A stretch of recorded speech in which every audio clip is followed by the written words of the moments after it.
It's the kid, it's the kid, it's the kid, it's the kid, it's the kid, it's the kid, it's the kid, it's the kid, it's the kid, it's the main man here, double H, half foot, trying to exist, trying to stay alive, trying to be the best guy I can be. I'm back here, I'm your residence DJ here for you to give you that Friday Q&A where you guys send in your questions. Remember, guys, it's very easy to send in your freaking questions. There's the damn website, you lovely bricks. All you do is you head to the fish website, that's halffootballhot.com. That is halffootballhot.com. You head over there, use the messaging icon on the bottom right, and then you get that lalini. You get that lalini. So, guys, remember when you're here, do your thing, have your meals ready. I just finished having a meal. Okay, because I just finished filming the meal preview. I finished filming the meal preview for United against Liverpool. I dare Lampard to lose to Fulham. I still want Lampard sacked. I need Lampard to be sacked because I need the edge to be unleashed. So the sooner he gets sacked, the better. The sooner he gets sacked, the better. That is how we need to live. That's how we need to ride, man. So, without further ado, man, let's take it to questions. So we've got quite a few questions in here. Quite a few lovely questions we have in here, man, and we're going to try and deal with these as soon as possible. So, let's see what's first on the agenda. Can you freaking open up your fucking screenshot? How's everyone doing? Hope everyone is doing well. What's everyone having? I need, please put your meals down. Put your meals down. What is everyone's having? I need to know what everyone's meal is. I need to know what everyone's meal is. All right, let's write. So, for our first one is from Damien. So Damien says, thank you for the question, Damien. Best 0-0 game you've seen? For me, it's probably Brazil v Mexico 2014. Brazil Mexico 2014. I don't think I remember that. Was that 0-0? I'm trying to think, because in 2014, Brazil played. Are you sure it was 0-0? So they beat them on penalties because I know that they played Croatia, then they played Cameroon. Are you sure? Or maybe you don't mean the World Cup. Maybe it was just in the year 2014, but don't have the World Cup. So yeah, okay. I mean, see, for me, I'm going to cheat slightly. I'm going to give you a slight little cheat. So Italy, Germany, World Cup 2006. It's ended 2-0 to Italy, but if that game had ended after 90 minutes, that would be the best 0-0 game that I've seen. So let's say that game ended in 90 minutes. So let's say there were no goals in that game, and let's say that game went to penalties. It would be the best game I've ever, the best 0-0 game I've ever seen. And to this day, I still say the best football match I've ever watched in terms of just footballing quality, the intrigue, the excitement, the entertainment, the level of quality, and so forth, has to probably be that game right there. It's also be that game right there. That game, that 0-0 game between Italy and Germany, for sure. That's for me still the best football match I've seen, and it just shows you that it was a match that finished 0-0. Well, it was 0-0 until the 117 minutes, but it was still an amazing game to watch. Which just goes to show that you don't need a high scoring game for a match to say what's up, man. So that for me is my own one, Mr. Damien. And so who else do we have here? So we have from Mr. Brian K002, who says, how many teams who have won the UCL final by changing the formation, personnel, or setup to beat an opponent in the final? That doesn't really normally happen. Who have won the UCL? Because if you look at all of the guys, so Liverpool, Bayern Munich, Bayern Munich. Last season, what's it called? All the way through for Champions League, it was Gnabry on the right, Perisic on the left, all the way through. And in the final, Flick made a big decision in starting Kingsley Coman. Again, Coman was very inconsistent and the more trustworthy Perisic. So when that happened, I was like, oh, because even when I saw Coman starting, I was like, you want to start Coman in a final? Bro, this is Perisic is, for me at the time, I thought Perisic was better. He's more consistent. But lo and behold, who got the winning goal? So that was a stroke of genius by a boy. But beyond what he did last time, so that's Inter 2010 was the same team. Barcelona, same team. Bayern, same team. 2014, 2015, 2016, 2017, 18. Yeah, I think the only one I could think of is what Bayern did in that whole thing with them starting Kingsley Coman, because I think like unless a manager is thinking of something, and unless it's like, hence why for Hansi Flick, because it's a fan, maybe like he really studied it, and because again, it's something you shouldn't do. You should always maintain your same team unless you're Pochettino and you bench the guy who actually got it to the final. Most times, especially when you're going through, you don't want to break the rhythm or the chemistry of the team, because you want to maintain the synergy and the understanding that you've created over these sets of games. And bringing in a new player may mess with the chemistry that you've cultivated. Imagine if Bayern Munich went into that final and it wasn't Ribery and Robin on the wings. Imagine Barcelona going to that final and it isn't Xavi and Iniesta in that midfield. Imagine Real Madrid going into that final and they don't have Modric as midfielder. They don't have Cristiano out left. So there are certain guys that have to play because that's just how the team works and functions. But sometimes, which is why Hansi Flick is such a G, which is why it doesn't make any sense he didn't win the Manager of the Year award, is that was such a huge, massive decision and a big decision. And this decision specifically paid off. And I think people need to give Flick more credit in making a decision like that actually led to them winning the freaking final, man. So shout out to Homeboy. So, what was I got? Someone in there. Thank you for the question, Mr. Brian, bro. Thank you for the question, Mr. Brian. No, application window, you bish.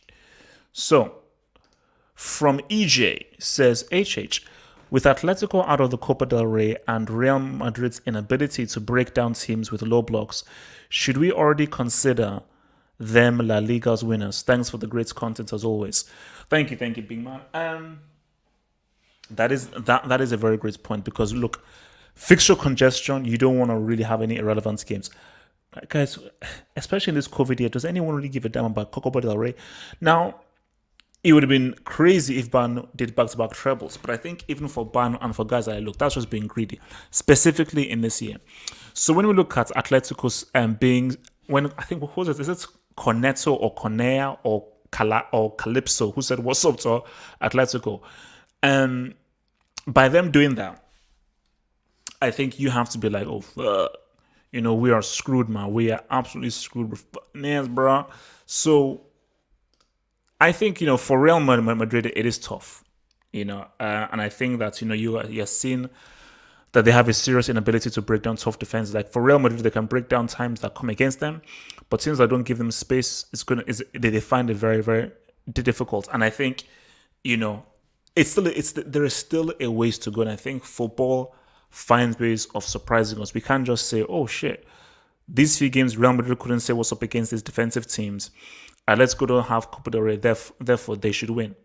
That seems a bit too simplistic. But when you look at what the table looks like, how Atletico have been playing, and how I would say Real Madrid just look very inconsistent. They've got a soft center. We already know the whole thing about freaking Hazard. I don't know whether I said again, we're gonna have to have an honest Hazard discussion, a true honest Hazard dialogue.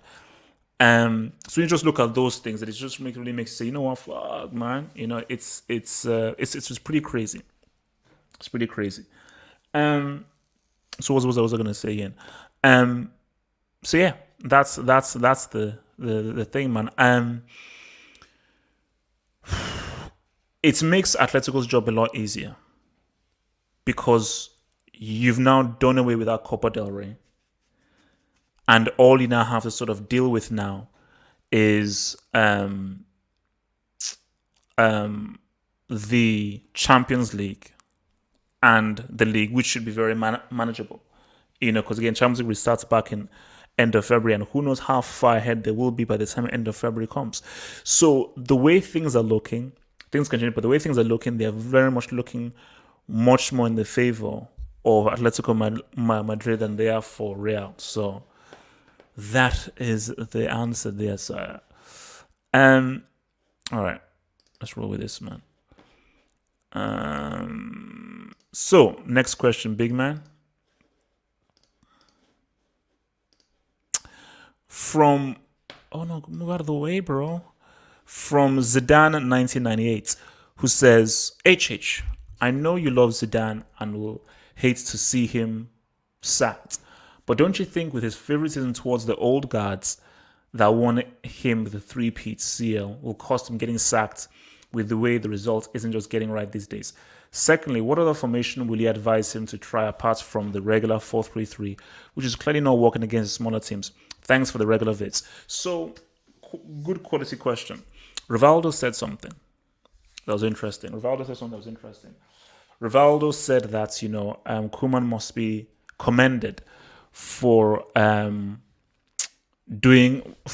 really playing the youth and promoting the youth team. And it says that he does a far better job in promoting the youth than Zidane does.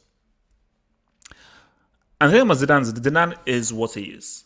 Zidane is not here to improve you. He's not here to introduce the young players. He's here to win now. He is a very specific, unique kind of man manager because of just his brain, what he is, what he means, how he thinks, his footballing IQ. He is here to manage superstars and ensure that superstars can reach their full potential. So, I don't want to see him get sacked. And I think this is a different situation from Chelsea, which is why I say I admire how Real Madrid operates, and I admire the cold-bloodedness that Real Madrid have. For me, I don't care about a club being like a family. I already have a family. I don't need a football club to be like my family. No, that's just stupid. A football club is an institution. It's a workplace, and it's an institution and a company that's trying to succeed. A football club is not a family or some family place. It's a business. It's a company. Okay, and Real Madrid operates like a company. So, unlike Chelsea's situation, we have Chelsea fans who say, back Lampard, he's a legend for the club and everything. Bro, whatever Lampard did for Chelsea, it ain't what Zidane did for Real Madrid. Lampard didn't score that kind of goal that Zidane scored in that freaking UCL final. He's not doing those kinds of things Zidane has done for Real Madrid. So Zidane is a huge big boy for Real, but that's not going to save him. And Perez will definitely be like, okay, either you amicably leave or you can get sacked. This was always bad, Zidane coming back. It was always a bad situation for him to return and for him to come back, because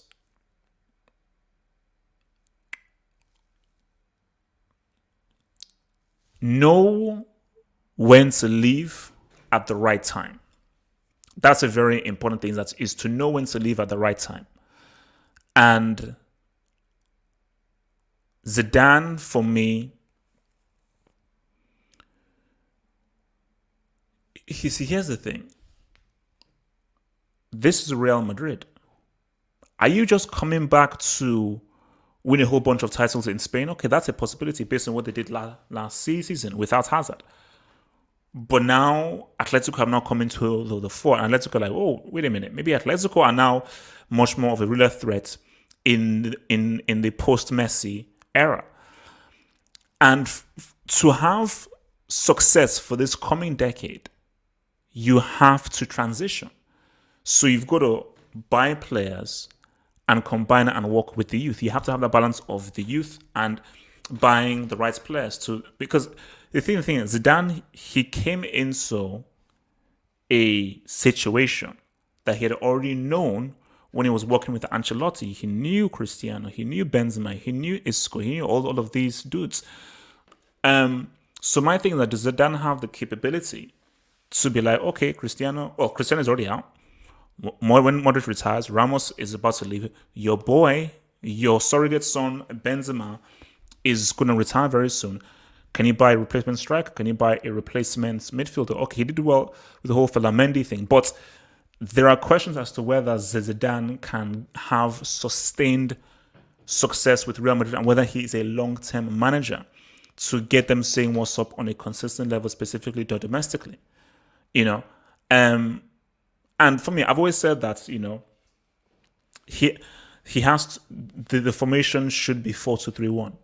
And I think that you have to bring Isco into the game. And I know the word Eden Hazard right now is a very hot topic.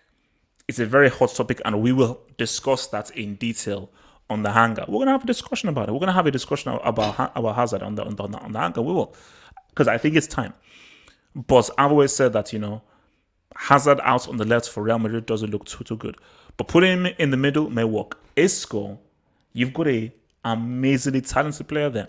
Isco is a freaking baller. He's a freaking baller. So my thing is that 4-2-3-1, whether that is Casemiro, Cruz, Casemiro, Modric, whether it's Vinicius or Hazard on the left, whether it's Rodrigo Asensio on the right, and you have a number 10. And then that just gives Isco the best possible position for him to say what's up, because putting Isco out on the wide doesn't work for the kind of playing style that the guy has. But Zidane is stubborn. He's stuck in his ways. He's stuck in the 4-3-3. And see, it's always the case of victim of your own success. What are you going to say to Zidane? Oh, change your formation. You're not doing well. Bro, I won 3 CLs in a row. Why am I going to listen to you? I'll give you the time of the day when I won 3 Champions Leagues in a row, something that may never, ever be done ever again. Victim of your own success. Once you're that successful to that crazy degree, who's going to say anything to you? You have to be arrogant. It's the same thing for Pep. I won a treble in my first season, playing a brand of football that people do not have a clue how to defend against, controlling games that have never been controlled before. What are you going to say to me? I won a treble in my first season. What are you going to say to me? I won 3 CLs in my first 3 years of management. So once you have that, it's very difficult for you to say, Zidane, I think, blah, blah, blah. Because you're like, it's worked so well before, it will work again. But I do think that unless he takes a step back and views it in another form, it's going to be screwed. So, all right. Let's write this through, man. So, okay. So next question right now, guys. Next question. So I think we've got 2 more. All right. So, application window. From Jamal. Oh, is this the Jamal? The Jamal? Who is actually? Let me just respond to this. I need to actually see some work. All right, cool.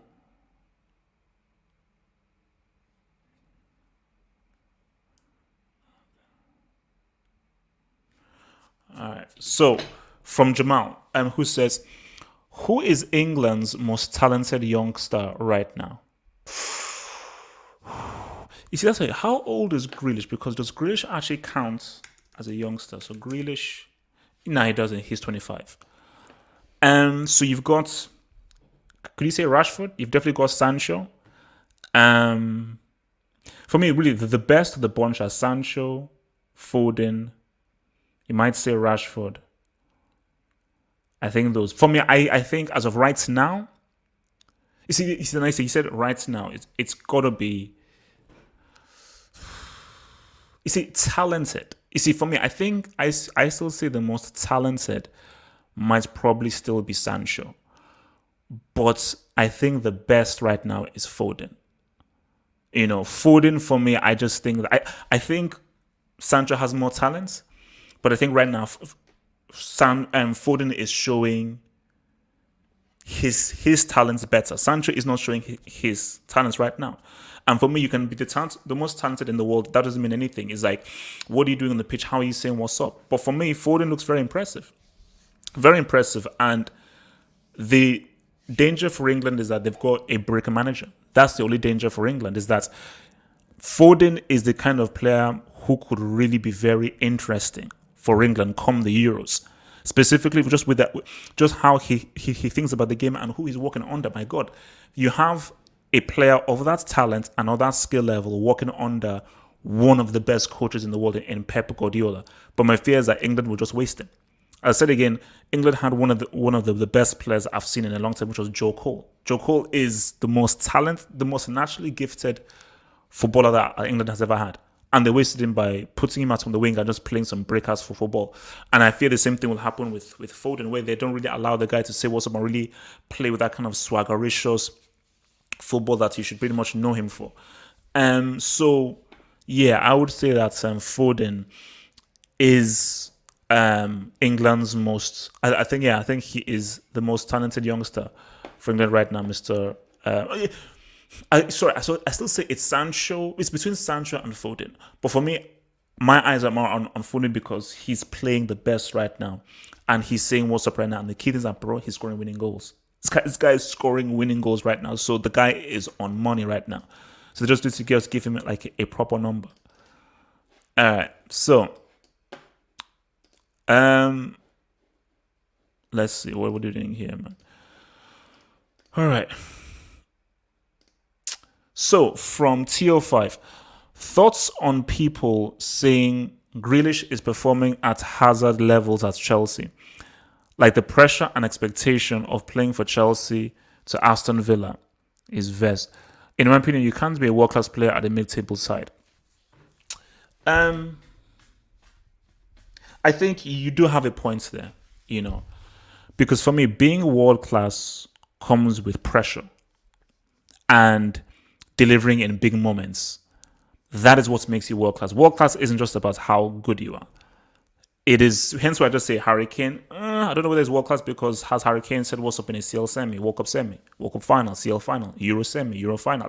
Those are my things. CL semi, CL final, Euro semi, Euro final, World Cup semi, World Cup final, or at least give me an FA Cup final. If not said what's up in those things, I don't want to hear about world class. It's very simple.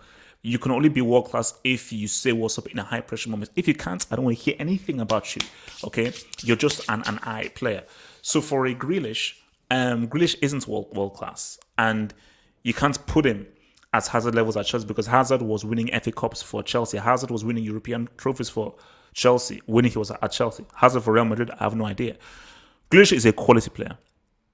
Again, one of England's better players because England have had a lot of brick players. Because I don't know whether you want to. We're going to have an honest conversation about Lampard and Gerrard. How good were Lampard and Gerrard really? Let's just keep it real. Specifically when they put on an England jersey. How good were Lampard and Gerrard really when they put on an England jersey? I'm not too sure, bro. I'm not too freaking sure. So for me, Grealish is he's that dude. He can definitely be that dude, but he needs to make that big move because he needs to see what's up in a CL semi-CL final, Euro semi-Euro final, World Cup semi-World Cup final, or an FA Cup final. Until he says what's up in those things, man, I don't want to hear anything about it. So, let's see what you guys are saying. So, guys, I have talked. So let me get some water. So, guys, send in your questions, guys. Send in your questions. I'm right here, guys. Send in your questions. Send in those questions, bro. Send in those questions. Your boy wants to hear that shit. HH, what do you think of Tomori and Abraham picking England's national team over Nigeria?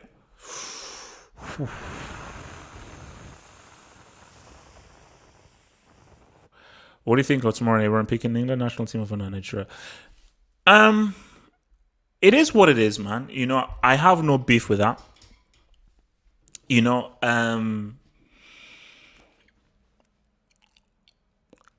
I can't judge how someone has lived their life.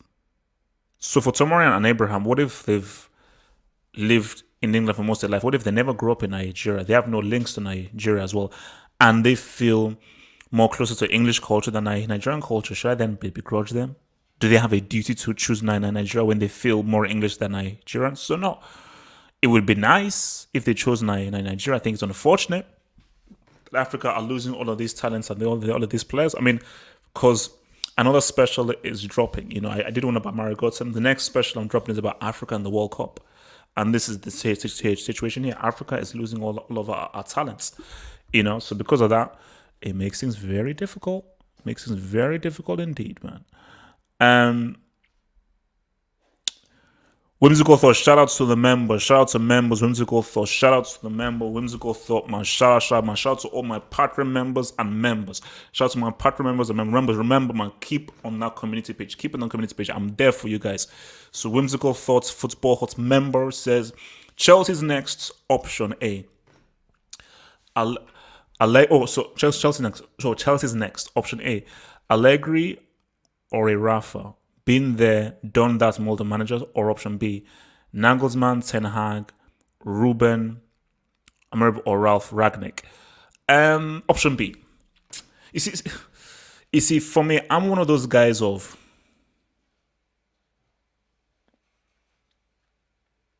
sometimes you do need to change. If Chelsea are to change, Nagelsmann is the dude, because I told you, like, I don't like Lampard giving a long term. No, that's stupid. No, I don't want Lampard to be the long term manager because he's not good enough, he's not experienced enough, and the dude is running on the job. Nagelsmann, that is a coaching maverick. So if Nagelsmann is given like a long term contract, that would be very impressive. That would be very impressive to see, and I'd be very interested to see what a Nagelsmann could do if he was given a long term contract. Like that, we're popping bottles. If they just say Chelsea have announced Julian Nagelsmann as a new coach and manager, he's coming in with his own crew and so forth, we're popping bottles for at least a 10-hour. We're doing a 10-hour stream. We're doing a 10-hour stream if your boy Nagelsmann says what's up. But I told you, I'm tempted by option A because Chelsea are a win now club. Chelsea are an impact club, and this team has such talent in this team, that it is waiting for a coach and a manager to get these guys playing sexy football. You are not getting any silky or sexy football from a guy called Frank Lampard, who is a championship level derby county manager. And Ziyech, the Verts, the sick, can't say. I mean, the silk is there. Reece James, silk can be introduced, but I'm not seeing any silk. I'm seeing no silk. I'm just seeing fucking rubber, man.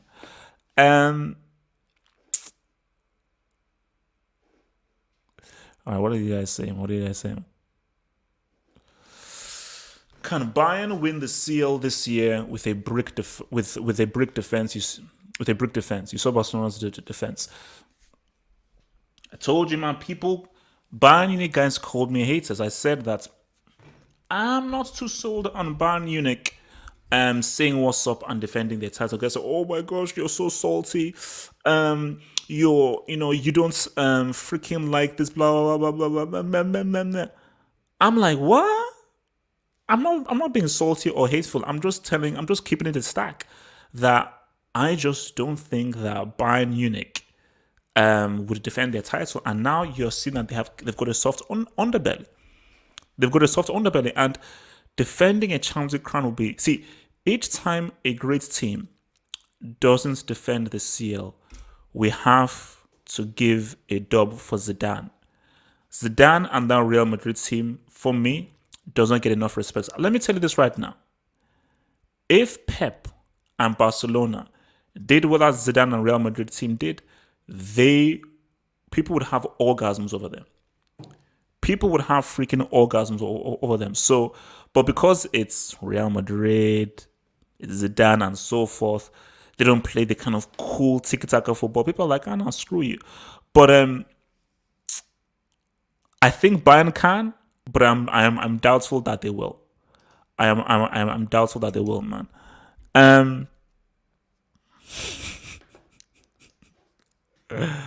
Has Arteta broke Lampard?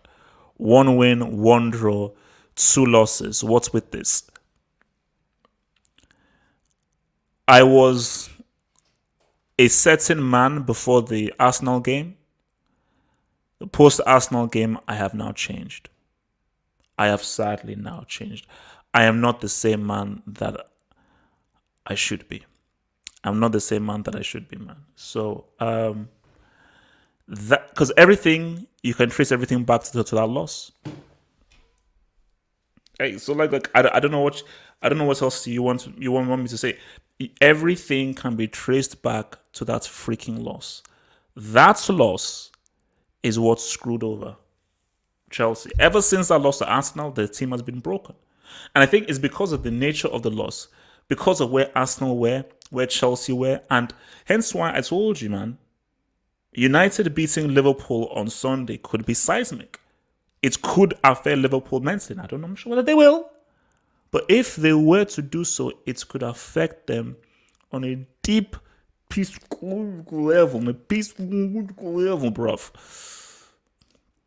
Footy Wizard, man, Football Hot member, Footy Wizard, man, what up, baby? Thanks for the dub.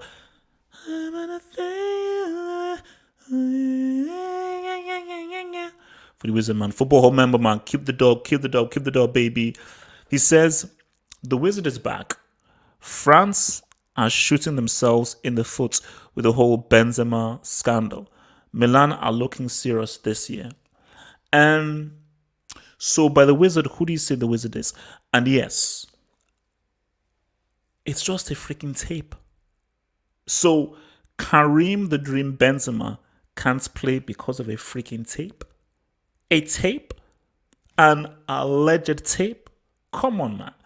Benzema was robbed of a World Cup and a Euro. Benzema plays in Euro 2016. Benzema wins the Euros, not freaking Portugal or Cristiano. And that's facts. So Benzema would have a Euro and a World Cup. And once we have that, we're having a very different conversation right now. Okay, if Benzema has 4 CLs, a Euro, and a World Cup, we're having a very different conversation. We're having a very different conversation. Milan are looking serious this year, but Footy Wizard, 10 in a row. Where's it? We're popping bottles. Bro, I told you, man. We are popping bottles for 10 in a row. Once Juve completes the 10 Scudetti, we're popping bottles, bro. 10 in a row is happening, whether you like it or not. 10 in a row is happening. From your boy Wesley, who says, HH, the ooze is now a starter for Barcelona for more than 5 games and playing well. What can he do in the UCL? Wesley, look, relax. I've always believed in the ooze. Right foot, left foot, can dribble, can say what's up, has got the swag, has got the courage. Just keep him fit. Because it's simple. If the ooze is fit, he's top 5. If the ooze is fit, he's top 5. Talented. And I said this, I've been saying this for years. The ooze is a more talented player than Mbappe. As of right now, the ooze is better than Mbappe. I don't think anybody can deny that. As of right now, in 2021, January 15th, the ooze is a better player than Mbappe. I don't want Mbappe right now. But I do want my Mbappe injured. But my gosh, man, where's the... Imagine if Barcelona say what's up and they get to a final and the ooze is leading. Imagine if the ooze, Pedri and Messi are saying what's up and they're giving you that... Speaking of which, guys, remember the Barcelona show is on Tuesday. We're going to talk the ooze. The Barcelona show is on Tuesday, and we're going to talk the freaking ooze.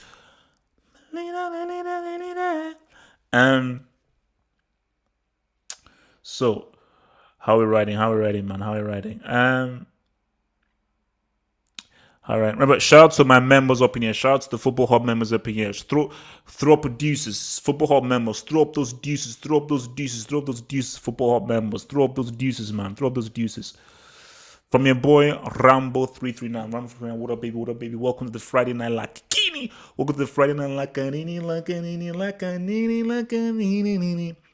We need some apologies for Paul Pogba.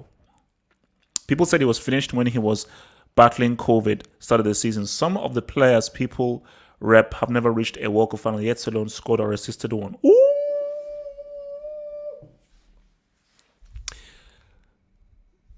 Can I get a Kevin De Bruyne? Oh, what's that? What? Can I get a Cristiano? What? Has Cristiano ever reached a World Cup final? Has De Bruyne ever reached a World Cup final? Thought as much. Rambo is called disrespect. No, Rambo is two things. It's called disrespect and it's called jealousy. It's envy. They're envious that he's got swag, he's got a freaking character, he's got a freaking personality, and he has scored in a World Cup. I don't want to hear anything. He's done it. He scored in the World Cup final. He's got his World Cup. Okay? If you don't have a World Cup, I don't care. I don't give a crap. You're nothing to me. You mean nothing to me. You're lower than debt.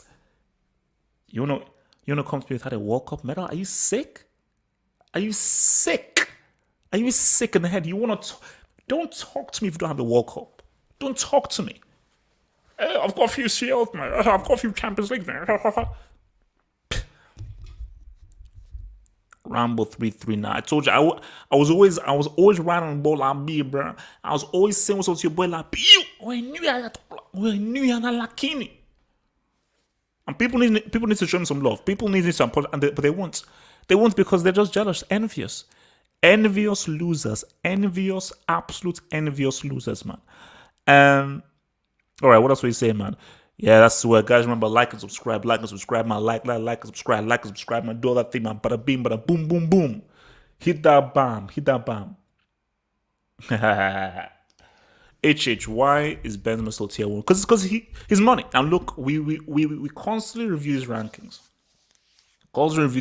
And yeah, look, man, Benzema's tier 1 status has been on even ground, specifically with how Real Madrid have been up and down. But he's not been one of Real Madrid's worst performances. So right now, he's still clinging on to tier 1 status. But, and for the review, he may slip down to upper tier 2. But he's still got tier 1 talent. You got to keep it real. He's still got that tier 1 talent, And he's probably one of the most consistent players out there. You're called the eye test merchant. You call yourself eye test. Okay? When you use the eye test. So right now, Mbappe is on a 42%. Kick and run doesn't pass the eye test. I don't know where you got that, but last I checked, kick and run and the use of pace does not pass you the eye test. The ooze scores ooze right. The ooze score like 86, 87%, right? The ooze score really high on the eye test, man. It's got really high. So yeah, the ooze is better than Mbappe, yeah. So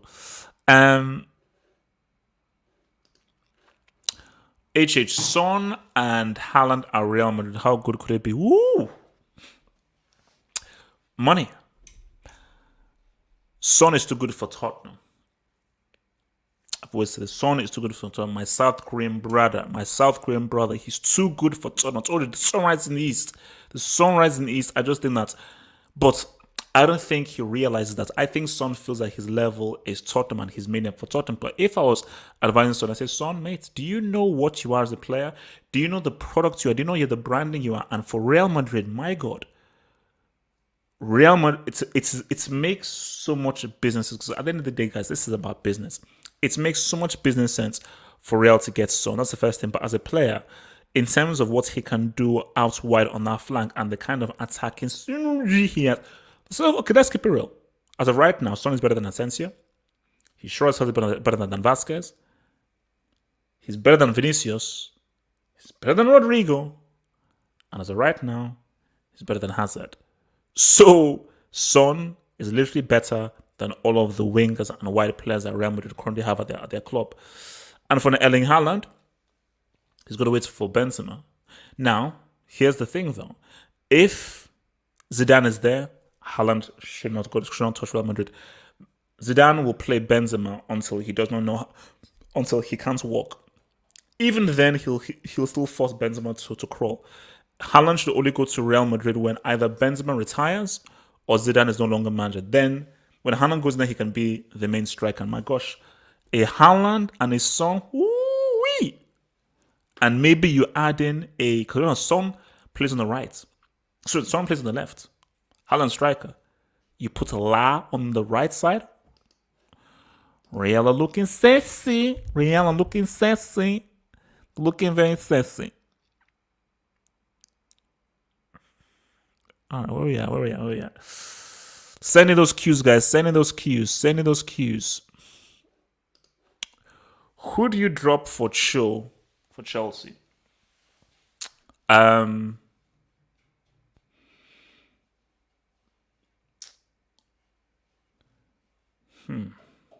For me, I do a 4-2-3-1.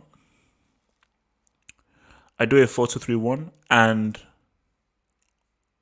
I'll give you options. 4-2-3-1, and the three across. So either you have a Havertz in number 10 and Ziyech on the right, and then Hudson-Odoi on the left.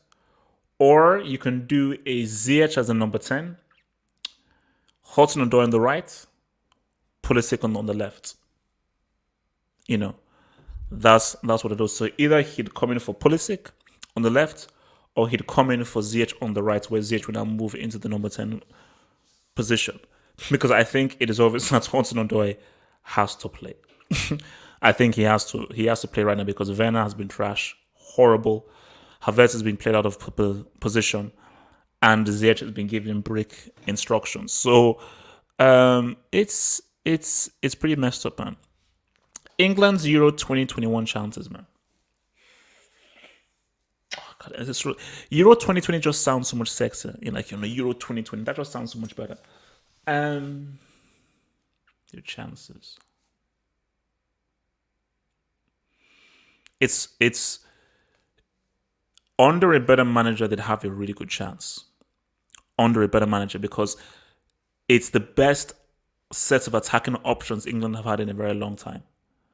But the issue is they don't have the quality of managers, man. So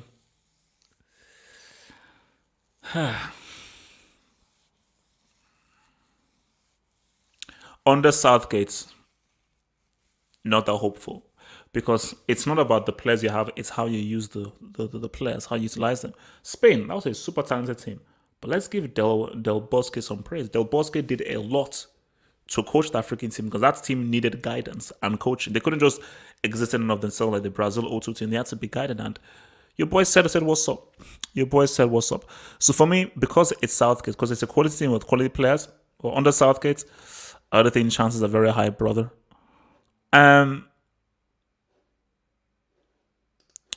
What's the greatest hat trick you've seen? Whether it was live on YouTube, to me, it's Rivaldo's hat trick against Valencia in 0-1. So what I always say, the greatest hat trick is Lucas Moura's hat trick.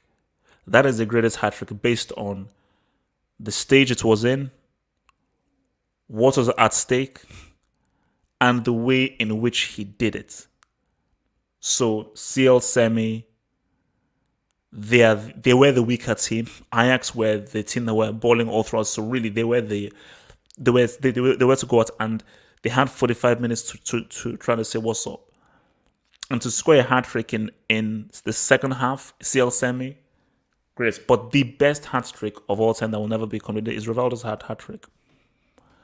Because again, that was big time, because they had to win that game in order to qualify for Europe. So they won that game, and then they came fourth. But that just showed you what a maniac Rivaldo was. There isn't a Rivaldo in today's world right now as in that he was able to say, you know what, give me the rack, give me the ball, let me say what's up. And that's bicycle kick that he did when he chest sits to perfect heights and so forth, and says what's up with the bicycle kick, insane. So the best hat trick in terms of quality, Rivaldo. Greatest hat trick is Lucas Moura. You guys are funny, man.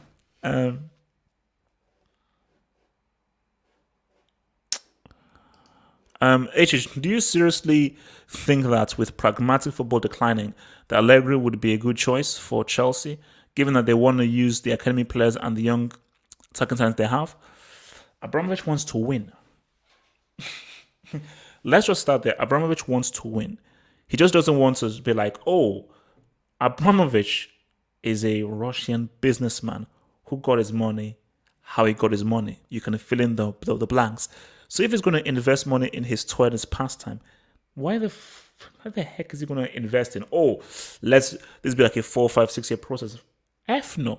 Yeah, that sounds nice and cool, and he'll do that. But I also want to win now.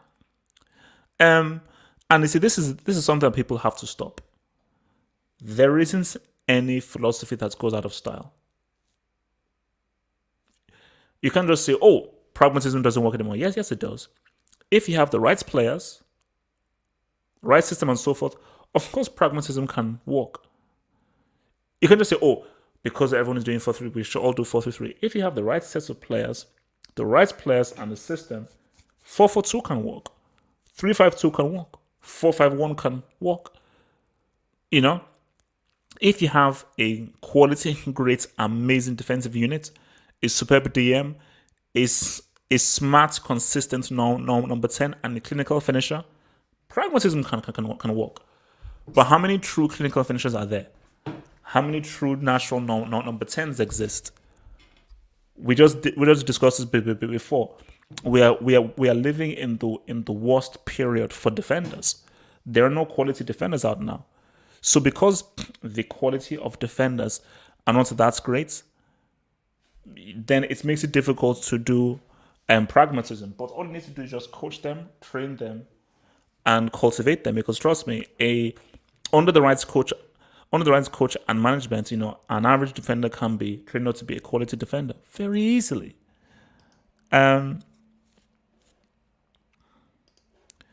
Will Brazil win the 2022 World Cup?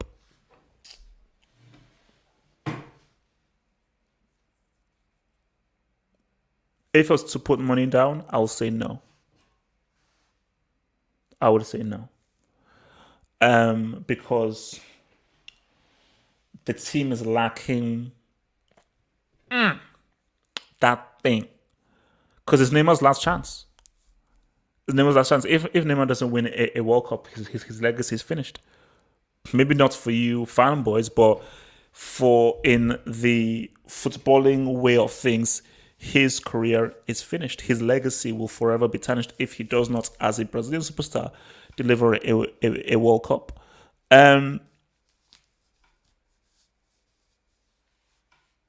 So yeah, I think that's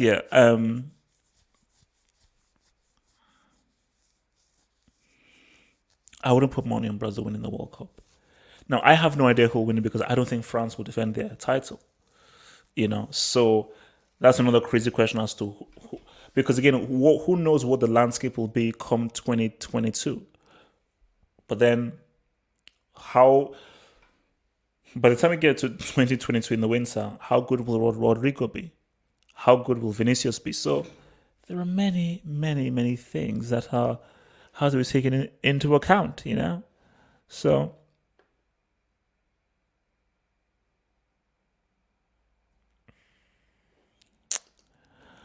Should Odegaard leave Madrid since Zidane keeps playing past its midfielders? Odegaard keeps playing past the midfielders over him. As I said again, man, if you're a young player, I don't think Real Madrid is a way to go because Zidane, as he has shown, is old school. He's very, very loyal to people who performed for him and who came through for him.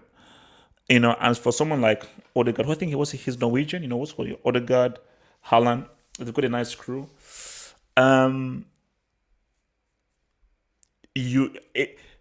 advising Odegaard, it would make sense to leave because he trusts and puts much faith into Modric, Kroos, and Casemiro. Where, they are good, but these guys are slowly getting past it. But Zidane ain't gonna change. He ain't gonna change. So for Odegaard, it's made make sense to for instance, Odegaard would look really good in that AC Milan team. He'll look real good there. He'll be allowed to play, and I think he'll be able to improve the overall quality of that team. All right, where are we at, man?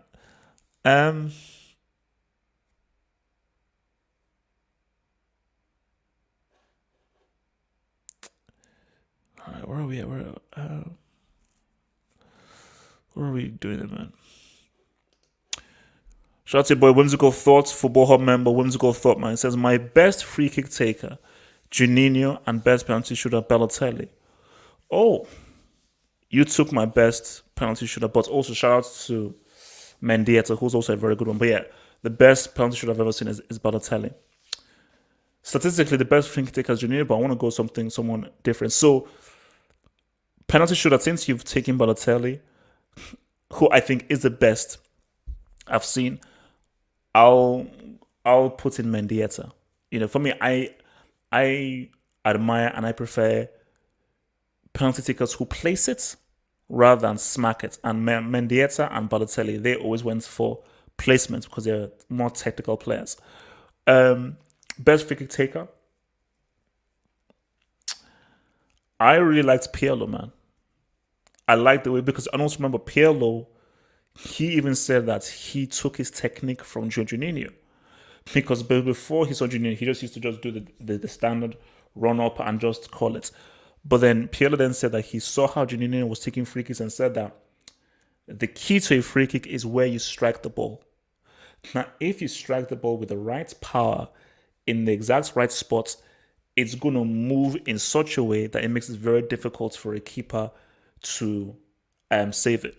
So it was all about where you strike the ball. And that's what he said. That so his free kick technique did change to sort of mirror Juninho. I think there was a bit more technique, because I think Juninho was much more about just hitting it. But I think what made Juninho so good was where he hit the ball. Because it's similar to if you play pool or snooker.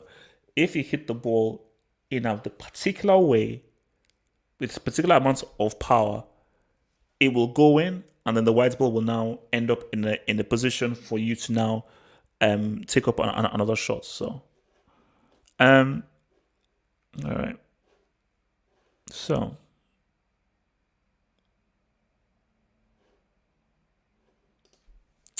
Ish, was the 98 Brazil team the best national team you've seen?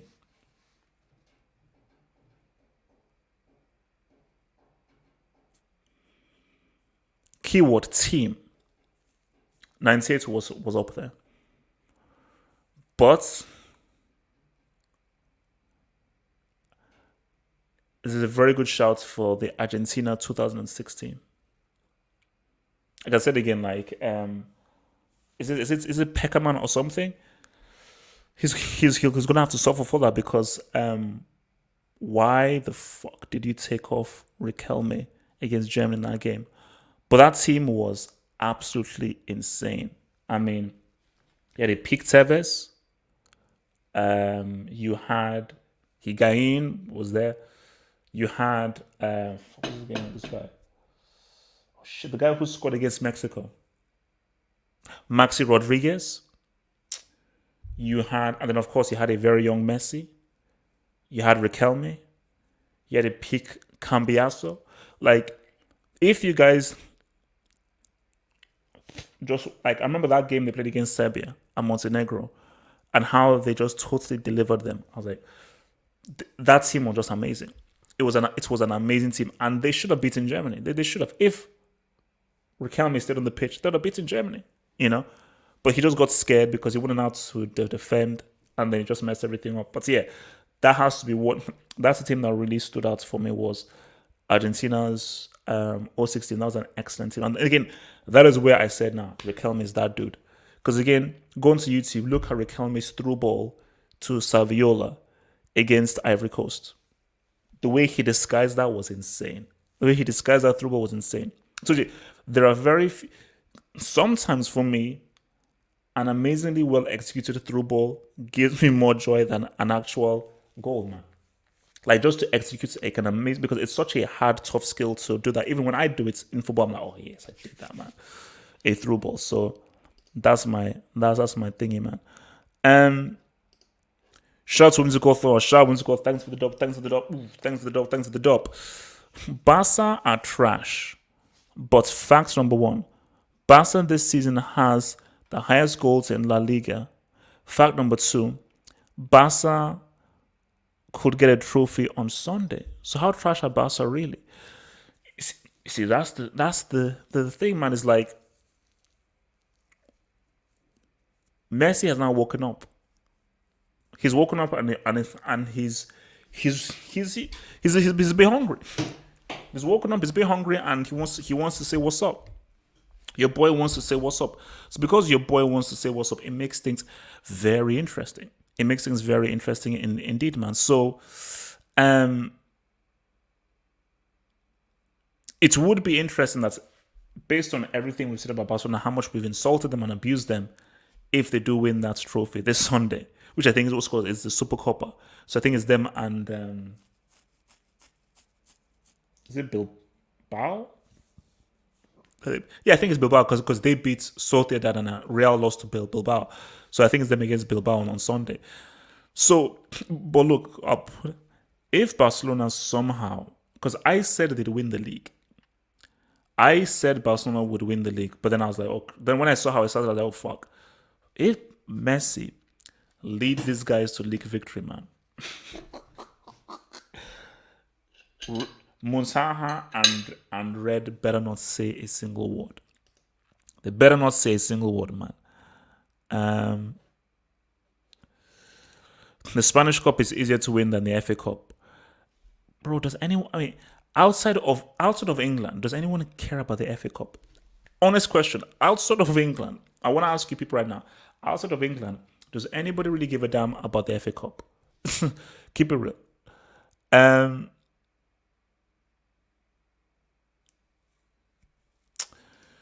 Shouty boy Kevin K, Shouty boy Kevin K, thanks for the dub, thanks for the dub, boom, thanks for the dub, thanks for the dub, boom, thanks for the dub, thanks for the dub, thanks for the dub, thanks for the dub, boom. HH rank in their prime 1 to 6 and why? Prime Fabregas, Prime De Bruyne, Prime Ozil, Prime Yaya Toure, Prime Da Silva, and Prime Lampard. Ooh! Rank in their prime and why? 1 to 6. Okay. So I'll go from top to bottom. So out of all of these, I'm going to say Prime Yaya Toure. Then I'll go Prime David Silva. Prime Ozil.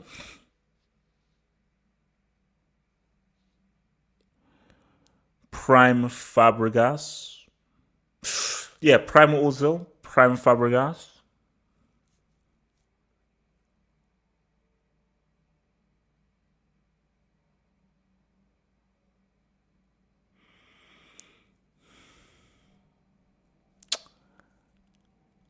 Let me think.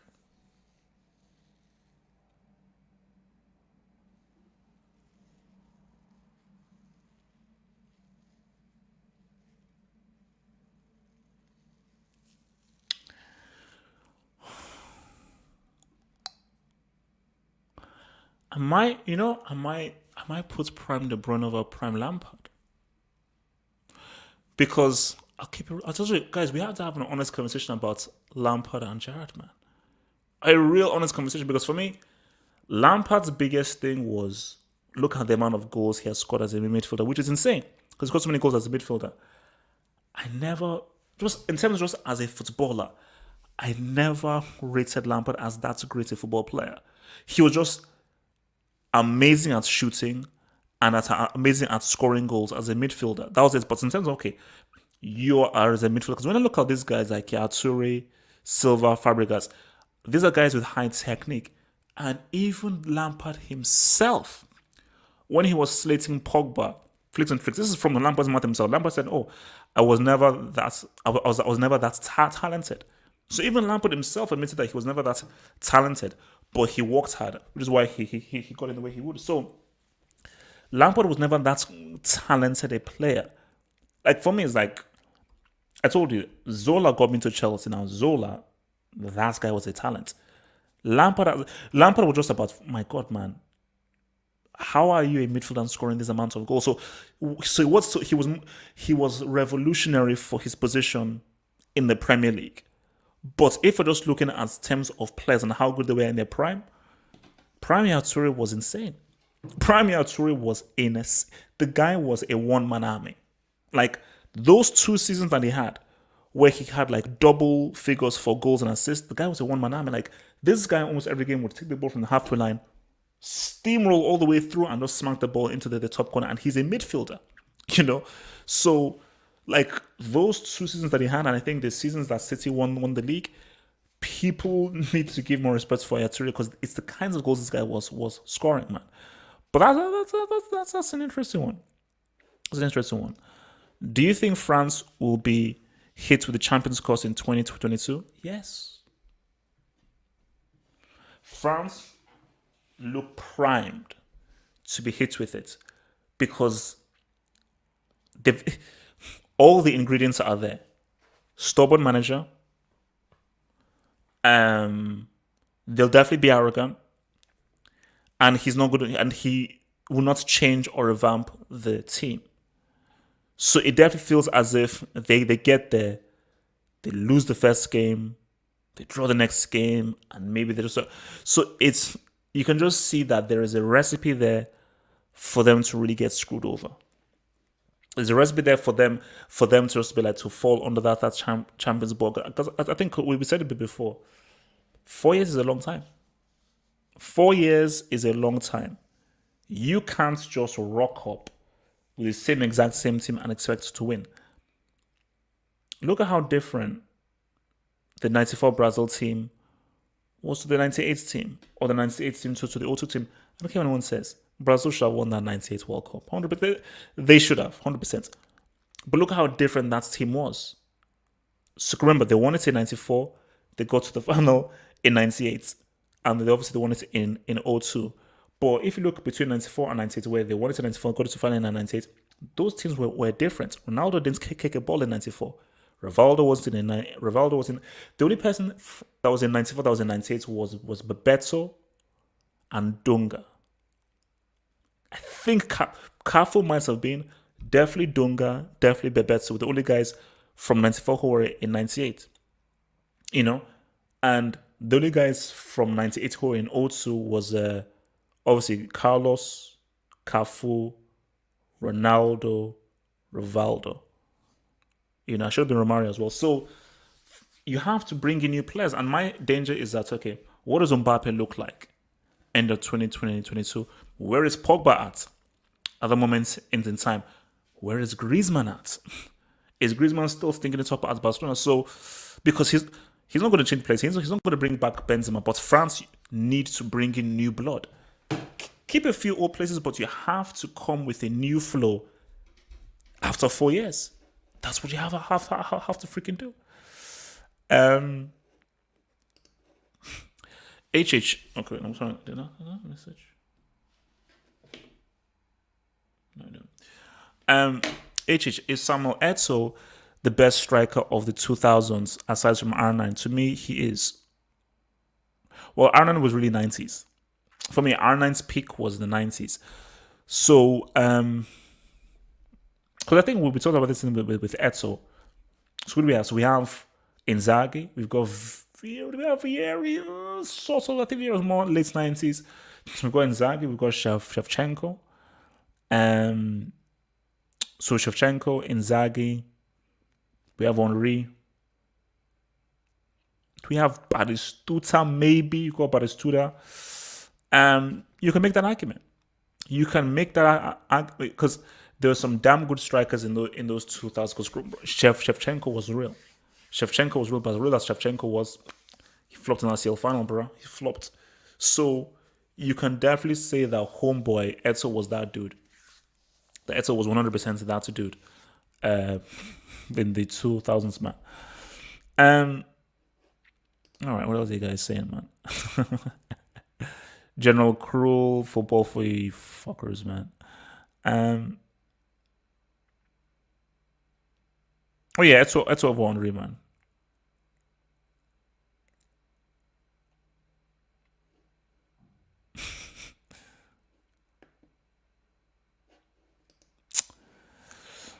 What was your reaction on that Mascherano tackle? Robin would have taken Netherlands to the final.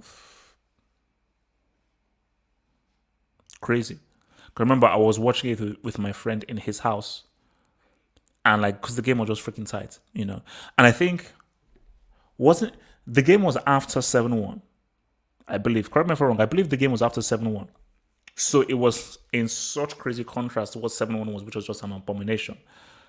But yeah, when Robin was through, I was like, oh my gosh, man. Because Robin was already on one. But if I was just, oh my gosh, he scores it. And I think Mascherano said he ripped his asshole in half when he made that tackle. But just when he just made that tackle, I was like, oh fuck, man, that's just insane. That's just freaking insane. Yeah, I was like, that's just an insane tackle. That is the definition of clutch.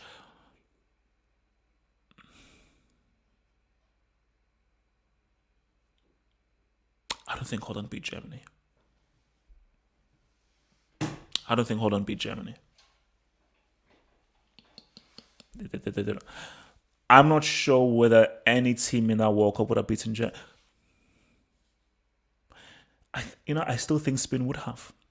If Spain had matched Germany, I think that they would have, because I just think that that matchup was always favored Spain. It was always a bad matchup for Germany, just in terms of styles.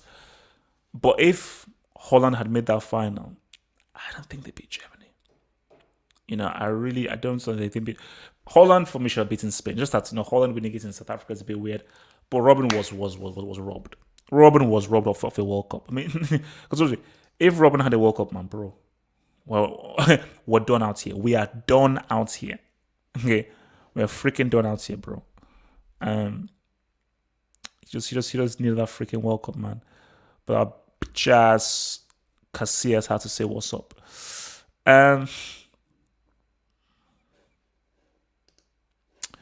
From Omar M says, which top European manager would you like to see coach Nigeria, i.e. a Pep, Klopp, Flick, etc.? Now, I wouldn't want.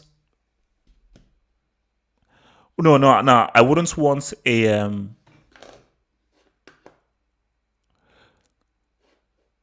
Basically, I wouldn't want a top European dude to do it. I would want a local guy. But if I had to choose one, I'd roll with Klopp. 100%, I would roll with Klopp, man. Klopp would be that dude, man. Because you need to have that swag. Now, Jonas Philberg, who is a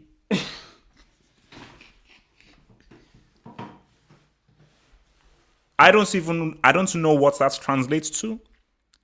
I don't know what that converts to. But this needs one of these. This needs one of these, man. Because when I was like, what? Jonas Philberg, man, bro. I don't even know what to say, bro. I don't even know what to say.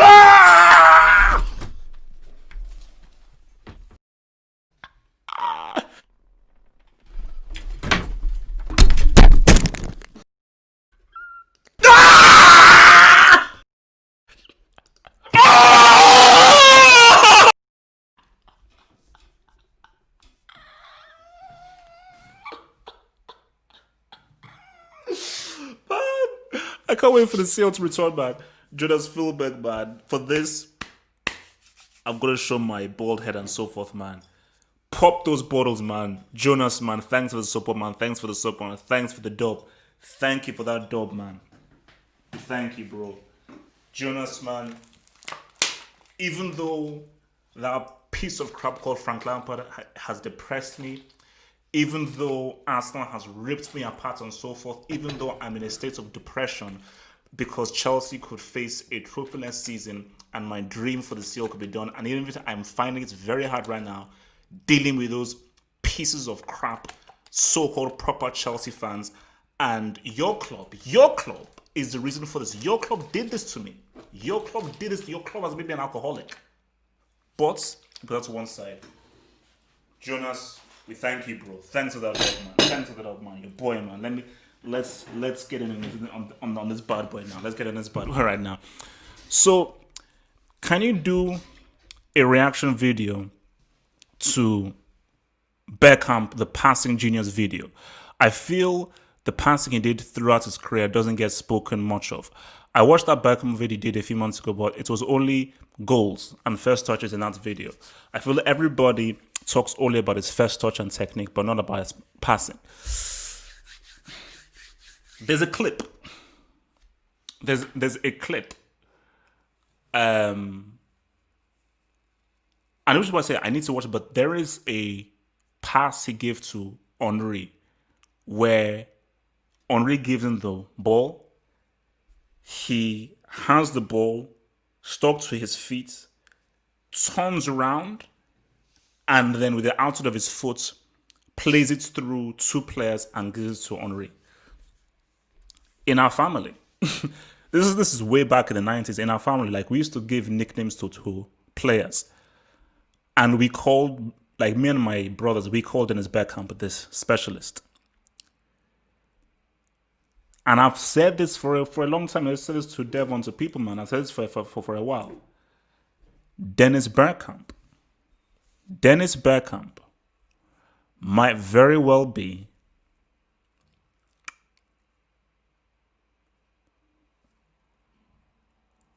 technically, just because again, there's like ball control, the best shooter, the best finisher. Like, he wasn't the most amazing dribbler.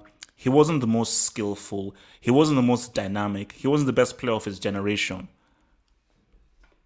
Based on just technique, this is what I say with Toni Kroos. Toni Kroos's shooting technique is very good. It doesn't just what his technique for shooting is amazing. Technically, Dennis Bergkamp might be the most technically gifted player that I've ever seen. As in how he passes, how he shoots, how he controls the ball, the way he manipulates the ball and so forth. All by the most technical footballer that's out there. And that's why it's like we don't really... See, that is what I grew up with. Back in the day, Raul, Asprilla, Di Canio, Zola, Weah, Tony Yeboah. You had like your guys. So you had your Zidane, Ronaldo, Baggio, Del Piero, and so forth. But you had like your other guys. So Dennis Bergkamp was like the tier 2. So Ronaldo, Weah, Raul, they were like the tier 1 guys. Then the tier 2 guys were like Del Piero, Beckham. And basically compare the tier 2 guys from back in this era to the tier 2 guys out right now. Is that the tier 2 guys back in those days would be world class right now? So definitely I will do a reaction video.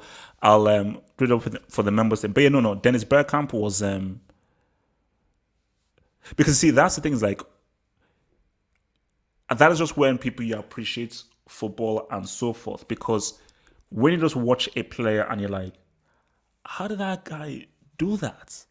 Like that goal that he scored where he controls the ball, like basically in like 3 moves. He just 3 moves, just controls the ball, boom, boom, boom, top corner. So Dennis Bergkamp, insane, man, insane. And that's another thing. Who would you guys say is the most technically gifted player that's out there, bro?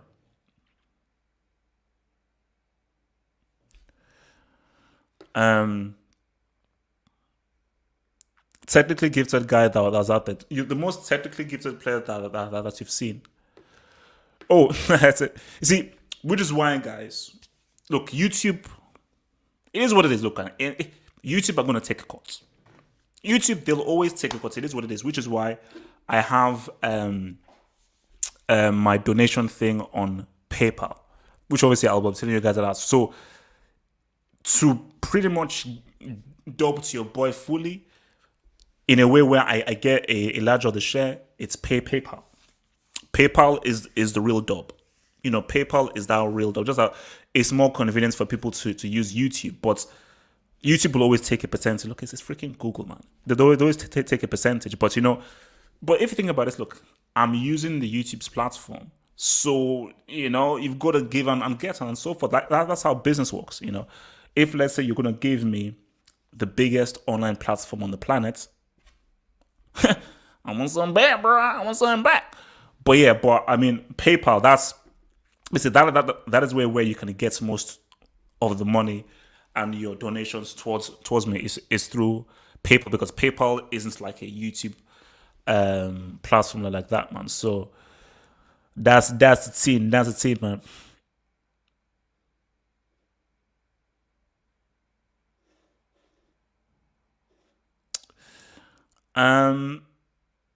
Charisma. Actually, let me even. You're saying charisma is that dude. Saying charisma is that dude. All right, let me see. Okay, see, charisma was quality. See, for those who say charisma, have you ever seen Dennis Bergkamp or Del Piero? See, that's my thing, because I know some of you guys are definitely younger. So for those guys who said charisma, did you ever see? Forget YouTube. Did you ever see Del Piero or sorry? Did you ever see Del Piero or Beckham play? Because I told you, Del Piero is another dude. Because Thingy is one man, but Del Piero is a whole other ball of wax. Del Piero is a whole other ball of wax, man. He's a whole other bubble of wax, man. Del Piero is that freaking dude, man. Um, because and again, Del Piero, his career was pretty much cut short due to injury. Because that guy basically he would have been that dude. Del Piero would have 100% been that dude, but it got hurt because I think in the late 90s, this Del Piero was pretty much amongst one of the best players in the world. And you see, Del Piero is almost similar to Maragozza, but Del Piero had a better career. Del Piero, I think, would have been Italy's first true superstar. Because if you think about it, like, they've never really had like a guy who you'd really say, okay, this is generally one of the best players in the world. They've never really had that, you know. The fuck. But Homeboy was that dude, man. Yeah. Okay, I'm just trying to check out something.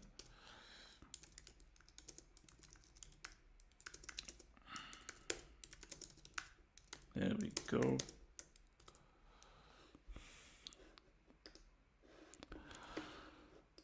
All right. Oh, Tarapt, man. There's Tarapt, man. Badgers is another good one, man. What's your opinion on Pulisic this season? Um,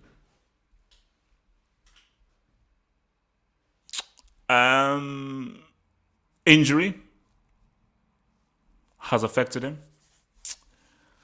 And also as well, I think it's a combination of injury and so basically it's a combination of injury, being played out of position. That did not help. That really did not help. Which is why I don't know why like how Lampard played him out on the right rather than playing him on the left. It's like, bro, this guy's coming back from injury. Why didn't you play him on the left? But I do think that he's struggled to get back from injury. Although he's slowly getting there, though. He's slowly getting there. But to be honest, again, even if you've looked at some of the games where Chelsea have struggled, he still seems for me, it's not what he was at the start of the season, but he's playing better than Havertz. He's playing way better than Timo Werner.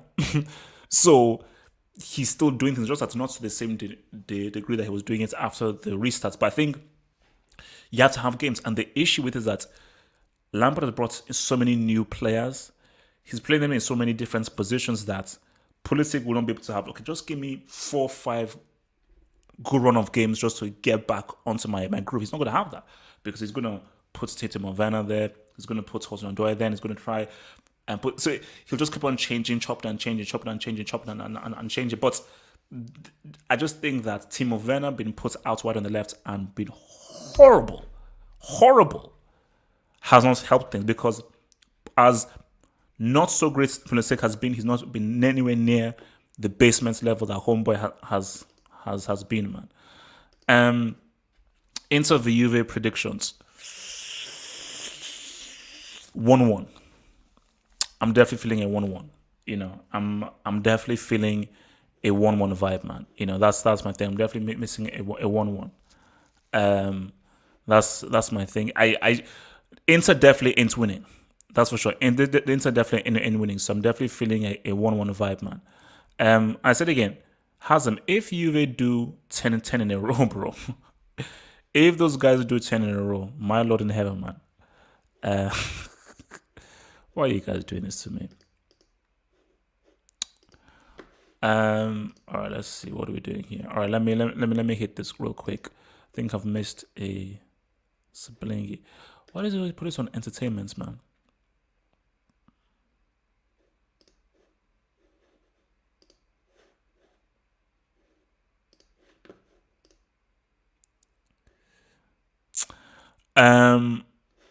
All right, what are we doing here, man?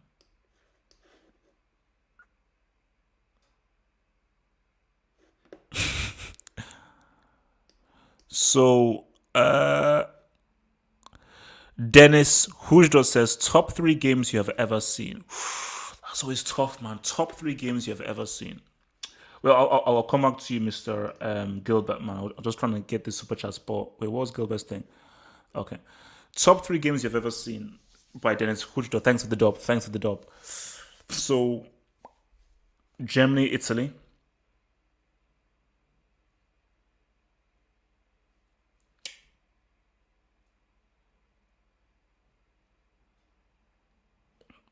So yeah, Germany, Italy, 06 World Cup. I have to say, as much as crazy it was, PS Miracle at Camp Nou. I've got to say, it's Miracle at Camp Nou. Like, that has to be one of the most craziest games. And Liverpool AC Milan. Like, Liverpool AC Milan might genuinely be the most dramatic, unbelievable game I've seen. Liverpool AC Milan. Like, to this day, I still don't believe that happened. So, Liverpool AC Milan, Miracle at Camp Nou, and Germany against Italy, 06. Junior Aziz, Lampard's coaching exposes his football IQ low. Yeah, it's like, for me, I said again, yeah, look, man, people say that this guy is smart, he's got a high IQ and so forth. How high is your IQ when you make brick-like garbage bin football decisions? Because I don't, stop telling me that this guy is a freaking genius. I will judge for myself. Oh, no, not judge for myself. The guy ain't great, man. The guy ain't freaking great. Believe the one who says, if Messi wins the CL this year, is he in the club horseman? From Believe the One. I saw you try to do it here. There is nothing called. He's already, for me, he's already the greatest, one of the greatest club players of all time. Horseman is horseman. There is no such thing as a club horseman. If he wins the CL this year, wow, that's amazing. That is a superb achievement. That's a crazy achievement. Doesn't change the needle. He needs the World Cup to be called to be a horseman. There's no such thing as a club horseman. From Anush Patel, if Chelsea win tomorrow, we are 7 points behind the top. Yeah, but with games in hand. With the games in hand, you know? So that is all well and good. And so, look, the table looks very crazy because even if Chelsea are ninth, you have to look at the freaking points gap. So don't even look at the positions that people are in. So Chelsea being ninth isn't really a big deal because they are not that far from the top. Like a win and the results going your way can really change the whole concept and picture of the whole thing, man. So that's the thing, man. Oh, so I did say I was going to say this from Gilbert Walker. And I think I remember. Oh, there we go. What is Foden's ceiling? I see his peak. What? Foden see his peak as an Everton starter. Everton, bro. Look, I told you, man. I know Man City is a very difficult team to play for.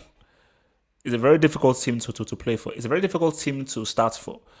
See, the only one about Pep Guardiola demands the highest level of technique. Okay, Mason Mount isn't sniffing the City team. Pep Guardiola isn't even looking at Mason Mount who wants to get into his freaking team. Nor is he looking at freaking Benteke. Okay, he's not looking at freaking Benteke. He's not looking at Henderson. Okay, he's not looking at Neong. So the fact that Foden is balling is already an important member of a Pep Guardiola Man City team means that homeboy is pretty damn good. And trust me, I'll be the first to say an English player is being overrated. And this is one where, this kid is good. Now, how good can he be? I have no idea. Is it going to be the next big thing? I don't think so. Like, he doesn't have the same ceiling as João Felix. But I think his ceiling is tier 2. Oh, no, well, via the rankings, his ceiling is upper tier 2. That is his ceiling. I don't think he's a tier 1 dude. But I think his ceiling is he can just about creep into upper tier 2. That is, his ceiling. His ceiling is upper tier 2. So that is the max that he can get in, man. So guys, remember, so in the description box below is the link to your boy's PayPal. So if you guys want to give that cheddar to your boy HH for giving you that wasabi, that's technique, that analysis, the link to your boy's PayPal donation page is in the description box below. So that goes straight over to my thing. Because obviously, if you don't have PayPal, they take like 70p or 80p off, like a small donation. But if you do have PayPal, it comes in straight in Clement. So to donate all the way straight to your boy, fully straight without anyone taking any of that cheddar, the PayPal link is in the description box below, man. You know, why am I losing my hair, man? Bald people have more fun. From my boy Dennis Hujdor. Top 3 individual performances you have ever seen. So obviously Zidane, 06 World Cup.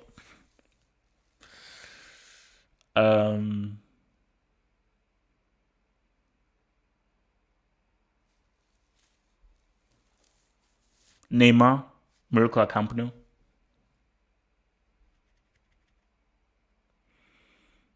And Hazard, World Cup semi, 2018. Those are the best. See, for Neymar, it's more about a period in time rather than his performance over the course of the game. It's just for those 10 minutes, that has to be probably one of the best 10 minutes I've seen from a player ever in terms of what was at stake. In terms of what was at stake. Guys, man, bro, okay, I'm referring to Hazard back in 2018. Guys, relax, chill. So come on, bro.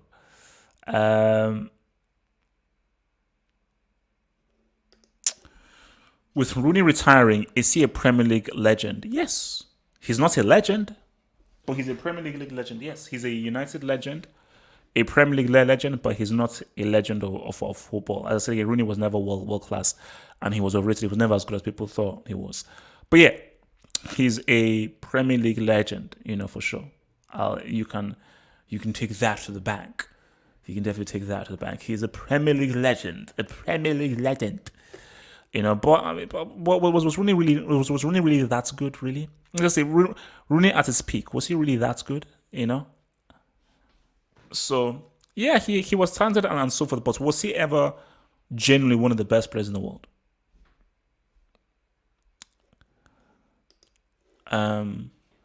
HH, what big games annoyed you the most in terms of how it turned out? Name 5. Oh man, this is like way too easy. What's it called? The 2016 CL final disappointed me. The even if it was still fun, it was still disappointing, which was 8-2.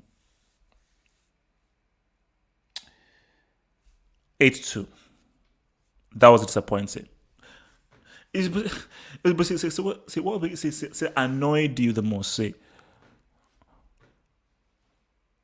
See, is it so? So it could be annoyed in terms of disappointment, or annoyed in terms of maybe a team that you wanted to win didn't win. So I would say, what big games annoyed you the most? Oh, Tottenham against Liverpool. That really pissed me off. You know, again, Chelsea against Barcelona. The robbery, the robbery at the bridge, the robbery at the bridge. So yeah, those are the ones, man. Those are definitely the ones, man. So those are the ones, like robbery at the bridge, the Miracle at Camp Nou annoyed me. Because I was like, no, this is PSG's chance. This is the chance for Marco Verratti to say what's up. This is Marco's chance. This is Marco's chance. That pissed when Sergio Roberto scored that really pissed me off. So now they're coming out. Italy against wait, there's so many. Okay, so Italy against Spain, Euro 2012 final. Senegal against Colombia, that's final group game, World Cup 2018. Ghana, see, that's what they, yes, Ghana, Uruguay. Even if I was like, James scoring penalty, that still annoyed me. Juventus, Real Madrid 2017 final. I was pissed off beyond belief. Man United, Bayern Munich, 99 final. Yeah. Those were the, look, man. Yeah, man. That Spain tiki taka era, man. Fuck, man. That was tough, man. That was tough. That was a tough era to go through, man.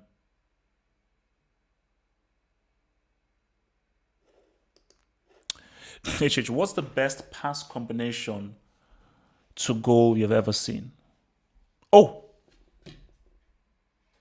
York and Cole. I can't remember the game it was in. It was during their treble winning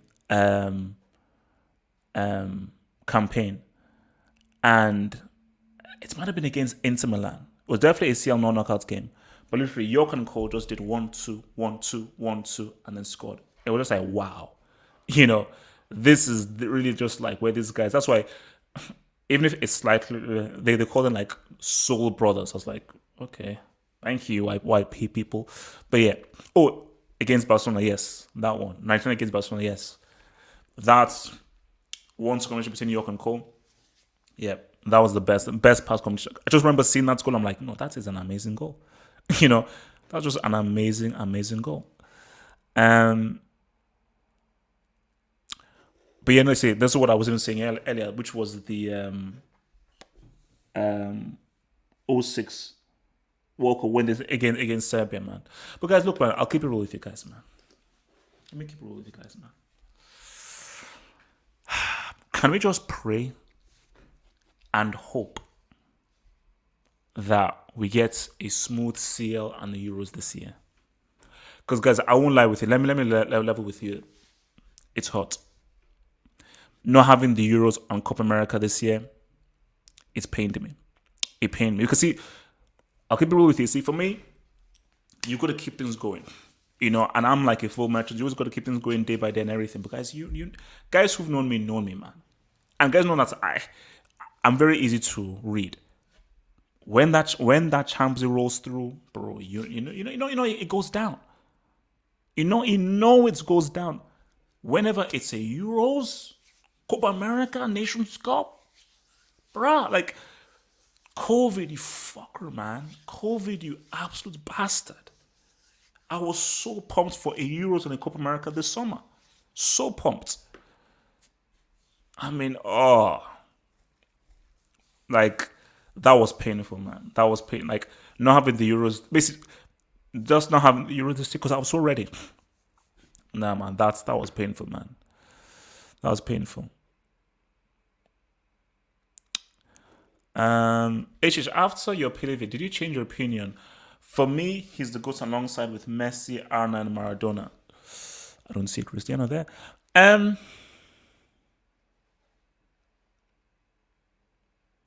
It's made me just sort of think a bit more. It hasn't fully changed things, but I learned some new things. And what I said, the big thing about it was context. That was the big thing, that you have to just sort of understand context. Once you understand context, and it's like, it makes sense now. It makes full sense. Makes full sense. But yeah, context is very key, man. Context is very, very key. The best upset you have seen in football, it's freaking Greece. It doesn't get any. Greece won the freaking Euros. Greece.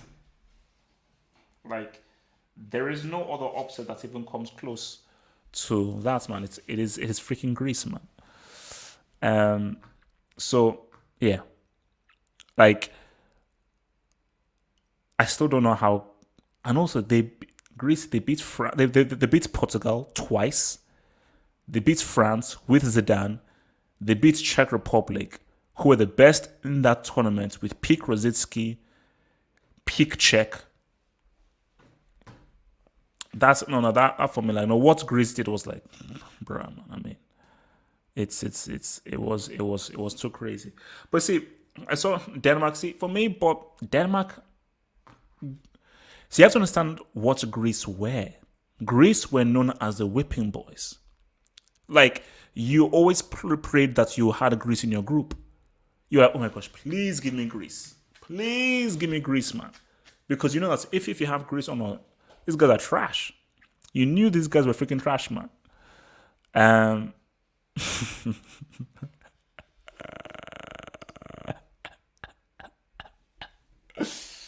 Hey, look, I didn't say it. I didn't say it. You did. I didn't say it. You did, bro. Okay, all I'm saying is that I didn't say it. You did, man.